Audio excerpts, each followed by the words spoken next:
A secret meeting was held at a J.P. Morgan estate on Jekyll Island off the coast of Georgia. It was there that the central banking bill called the Federal Reserve Act was written. This legislation was written by bankers, not lawmakers. This meeting was so secretive, so concealed from government and public knowledge that the 10 or so figures who attended disguised their names when en route to the island. After this bill was constructed, it was then handed over to their political frontman, Senator Nelson Aldrich, to push through Congress. And in 1913, with heavy political sponsorship by the bankers, Woodrow Wilson became president, having already agreed to sign the Federal Reserve Act in exchange for campaign support. And 2 days before Christmas, when most of Congress was at home with their families, the Federal Reserve Act was voted in, and Wilson in turn made it law. Years later, Woodrow Wilson wrote, in regret,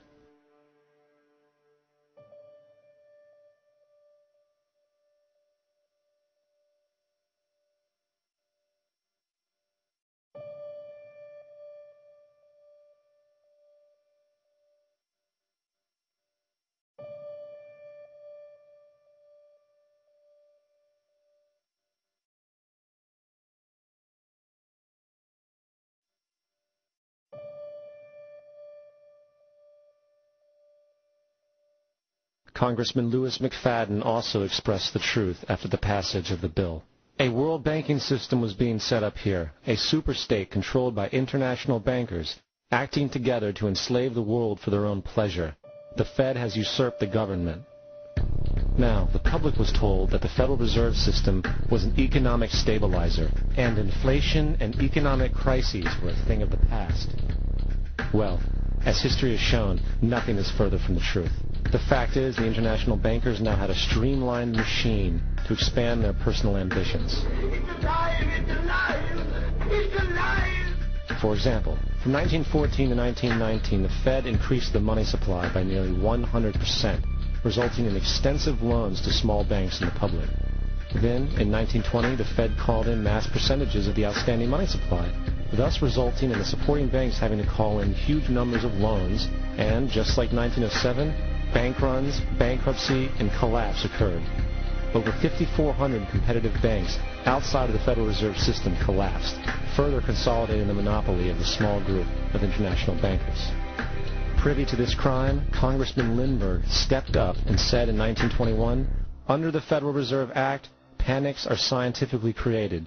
The present panic is the first scientifically created one, worked out as we figure a mathematical equation." However, the panic of 1920 was just a warm-up. From 1921 to 1929, the Fed again increased the money supply, resulting once again in extensive loans to the public and banks.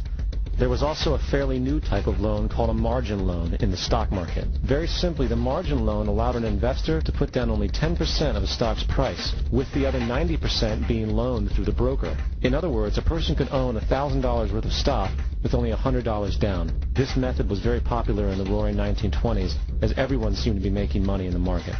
However, there was a catch to this loan. It could be called in at any time and had to be paid within 24 hours. This is termed a margin call, and the typical result of a margin call is the selling of the stock purchased with the loan. So, a few months before October in 1929, J.D. Rockefeller, Bernard Baruch, and other insiders quietly exited the market.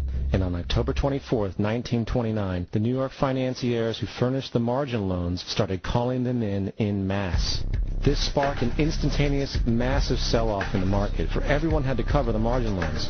It then triggered mass bank runs for the same reason, in turn collapsing over 16,000 banks, enabling the conspiring international bankers to not only buy up rival banks at a discount, but to also buy up whole corporations at pennies on the dollar. It was the greatest robbery in American history.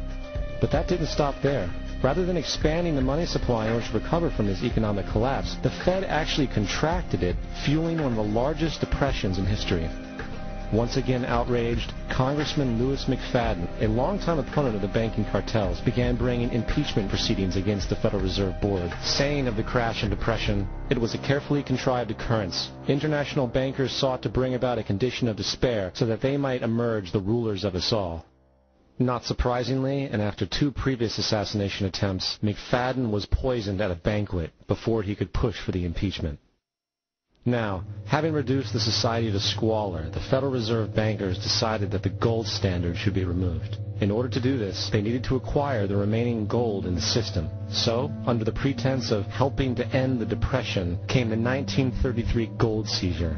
Under the threat of imprisonment for 10 years, everyone in America was required to turn in all gold bullion to the Treasury, essentially robbing the public of what little wealth they had left.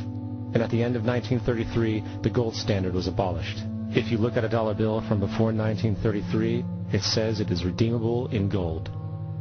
You look at a dollar bill today, it says it is legal tender, which means it is backed by absolutely nothing. It is worthless paper. The only thing that gives our money value is how much of it is in circulation. Therefore, the power to regulate the money supply is also the power to regulate its value, which is also the power to bring entire economies and societies to its knees.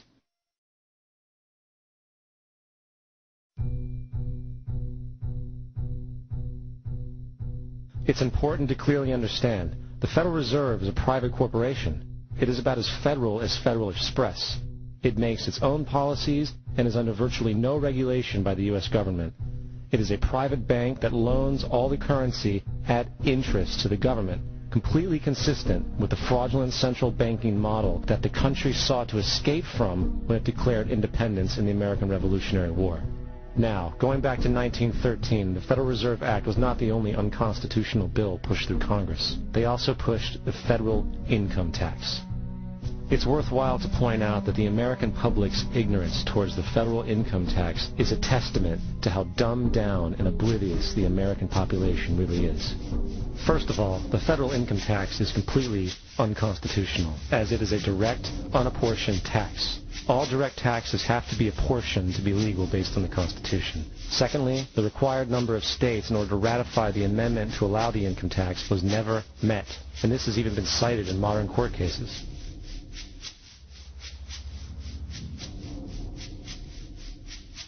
Third, at the present day, roughly 35% of the average worker's income is taken from them via this tax. That means you work 4 months out of the year to fulfill this tax obligation. And guess where that money goes? It goes to pay the interest on the currency being produced by the fraudulent Federal Reserve Bank, a system that does not have to exist at all. The money you make working 4 months out of the year goes almost literally into the pockets of the international bankers who own the private Federal Reserve Bank. And fourth, even with the fraudulent government claim as to the legality of the income tax, there is literally no statute, no law in existence that requires you to pay this tax, period. I really expected that, of course there's a law that you can point to in the law book, the code, that requires you to file a tax return. Of course there is. I was at that point where I couldn't find the statute that clearly made a person liable, at least not me and most people I know, and I had no choice in my mind except to resign. Based on the research that I did throughout the year 2000 and that I'm still doing, I have not found that law. I've asked Congress, we've asked a lot of people in the IRS commissioners, helpers. They can't answer, because if they answer, the American people are going to know that this whole thing is a fraud. I haven't filed an federal income tax return since I left. I have not filed a tax return since 1999. The income tax is nothing less than the enslavement of the entire country. Now, the control of the economy and the perpetual robbery of wealth is only one side of the Rubik's Cube the bankers hold in their hands. The next tool for profit and control is war. Since the inception of the Federal Reserve in 1913, a number of large and small wars have commenced. The three most pronounced were World War I, World War II, and Vietnam. World War I. In 1914, European wars broke out centered around England and Germany. The American public wanted nothing to do with the war. In turn, President Woodrow Wilson publicly declared neutrality. However, under the surface, the U.S. administration was looking for any excuse it could find to enter it. In a noted observation by Secretary of State William Jennings, the large banking interests were deeply interested in the World War because of the wide opportunities for large profits.